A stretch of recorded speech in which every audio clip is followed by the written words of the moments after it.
Choosing the right color of pastel mat can not only transform your artwork, but your entire drawing experience. I have spent literally tens of thousands of hours playing with and experimenting with color, and I have developed a 5-step system that takes the guesswork out of choosing the perfect paper color. In this video, I'm going to share that process with you as I go through 3 different projects and show you how I picked the perfect paper color for each one of them. Are you ready to feel more confident with color? Let's dive in with step number 1, which is to closely analyze your photo reference. There are a lot of warm colors in this composition already, with the orange in the tiger and some of that orange bouncing off into the shadows of the sloth. So I already have a nice warm color scheme.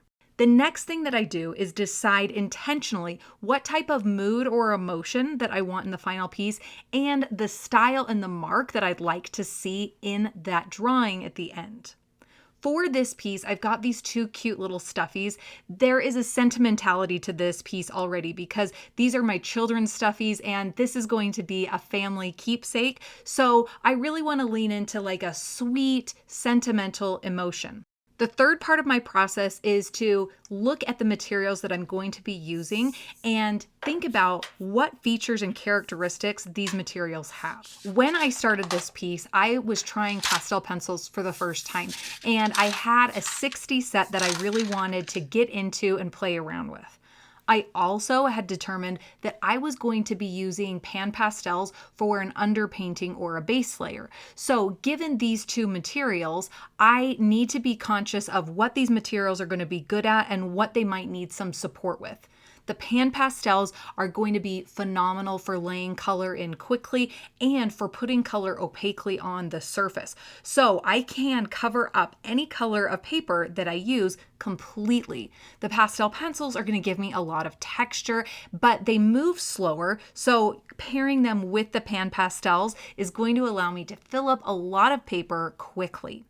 Because of this combination, just about any color will work. I'm not limited, but you'll see later on in the video how there can be limitations based on your materials. Now that we have cataloged all the information, it's time to actually pick our color. And you don't have to have every single color available to make an intentional choice. For this piece, I'm working larger and I don't have every single color available in the large size. So I grab the pieces that I do have in this large size and I look at them each one by one. The first 4 colors are from set number 7, the first one being dark gray. And this is a possibility. It's very cohesive with the colors in the photo reference, but it's a lot moodier. It's going to allow me to put a lot of opaque color over the top, but still have a cohesive color come through. But it isn't my favorite because it isn't really hitting that sentimental sweet note. The next color is sand. This one is warmer. It is going to bring in a lot of color in the sloth. And if I'm going for a very economical approach, this could be a great option because I wouldn't have to use a ton of material to get the color of the sloth. This would be a great option if I was only using pastel pencils and I wanted to just add a couple darks and a couple lights, but then have that color come through, kind of like I did with the Rembrandt pastel paper. Similarly, this beige color will also help me economically build up the color of the sloth, but neither one of these are really what I'm going for. I want something that is going to really help pump up the mood or emotion in the piece, and I'm going to use a lot of material, so I don't need to worry about being economical. This sanguine red is a contender. I like the way that it plays off of the sloth's fur. Look at how this photo reference changes next to this color. It's amazing how different you can make your composition look just from the color of the paper. I'm a little concerned about the intensity of the tiger competing with the intensity of this paper. So it's a possibility, but I'm not 100% yet. The next 4 colors are from palette number 5, with the first one being dark blue. I love the blue-orange complementary color play between these 2, but it feels a little bit too dark for me, and I feel like these really dark blues coming through are going to create so much contrast that it's going to take me out of that sweet, sentimental emotion. I don't tend to pick Pastelmat in white very often because it kind of goes against the whole opportunity to use the background color to do some of the work for you. That being said, there are some really great opportunities to use white, but I'm not going to use it for this piece. Next up, I have the light green. This is one of my favorites right away. I like that there's contrast with the orange, but it's not as dark as that dark blue. It's going to allow there to be contrast without overpowering. And that soft green with the orange gives it this kind of older, nostalgic vibe that I'm really drawn to. The dark green could work as well, and putting them here side by side allows me to see what impact each of these colors is going to have individually.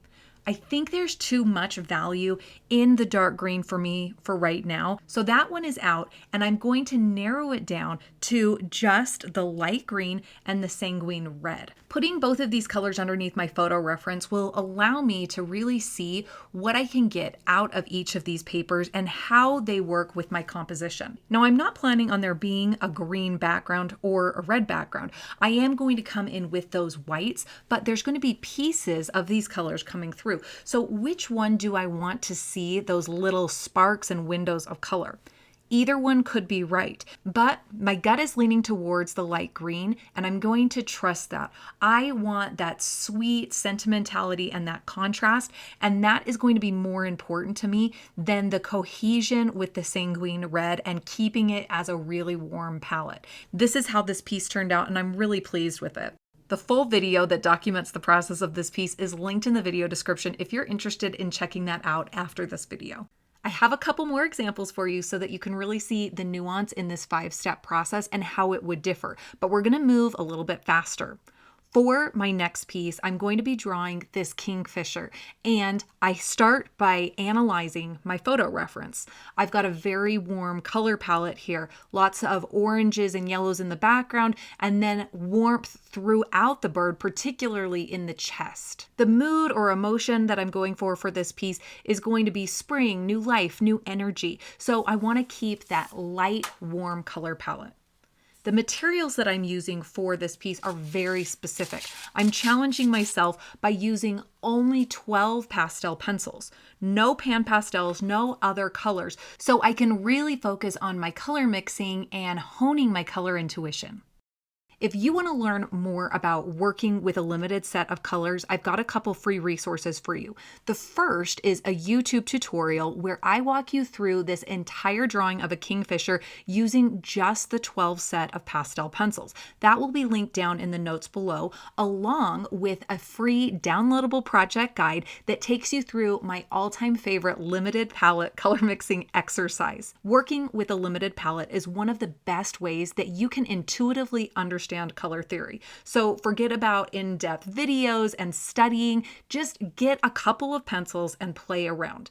The guide will include all the materials that you need, some tips for being successful, and some questions to ask yourself after your piece is completed so that you can effectively analyze your work and set some goals. When you download this guide, there's also the opportunity to enroll in a mini course that will support you through every step of the process. Now, looking at the colors available and being aware of my goals and limitations for this piece, the colors on the left are not going to work. They might work if I was working with pan pastels and could lay in an opaque background, but these yellow colors are going to be much more efficient for working on the background. Both of these colors are from palette number 1. On the left, I have Buttercup.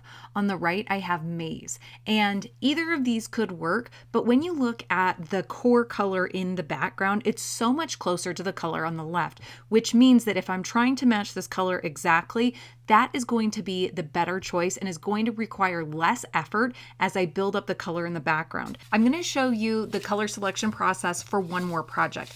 This one will be a smaller project as well, 7 by 9 inches, and the colors that I have available for that size are all of the colors from palette number 1 and from palette number 4. These tulips are the very first floral that I'm going to be drawing on this surface. I'm really excited to play around with some new textures.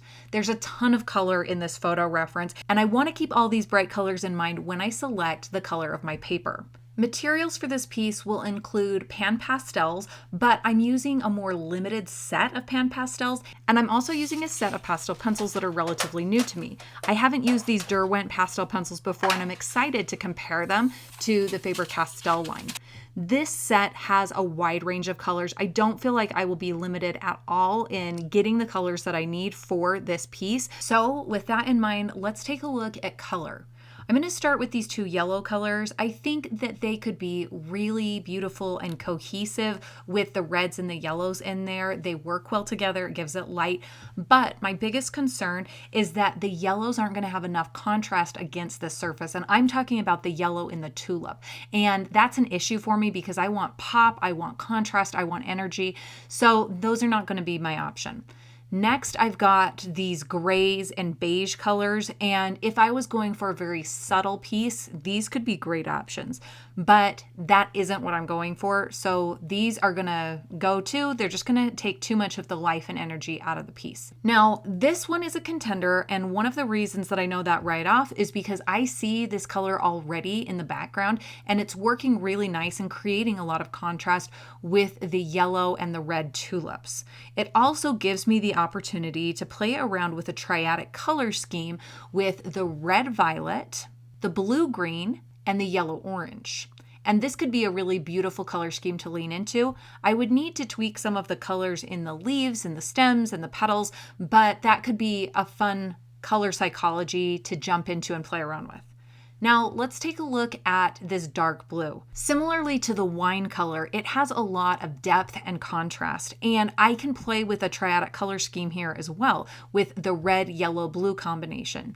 I like both of these options. Let's take a look at the gray. Okay, the gray is not for me. It's just not exciting. There isn't enough energy in it. These colors feel dull and boring over the top, so those are out. Narrowing them down to the dark blue and the wine, I think either of these could be great options. So I'm just going to go with a gut check. And I originally thought it was going to be the wine color when I set all of these out and started picking it out. But now that I look at them and I'm really thinking about what I want and what looks best, I am really pulled to the dark blue. That was a surprise for me, but I'm going to follow it. I'm going to lean into that instinct, and I'll show you how it turned out.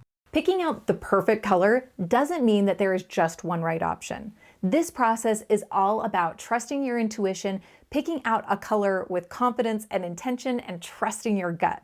So I'm curious, would you have picked a different color for any of these projects than I picked? I would love to know about it down in the comments below. Now, you might feel like you have no color intuition. That's normal. You build it up by drawing, and the best way to do that is to dive into your next project. I'll see you in the next video where I take you through a step-by-step tutorial of drawing this kingfisher, and it's all about color intuition with a limited color palette. See you over there.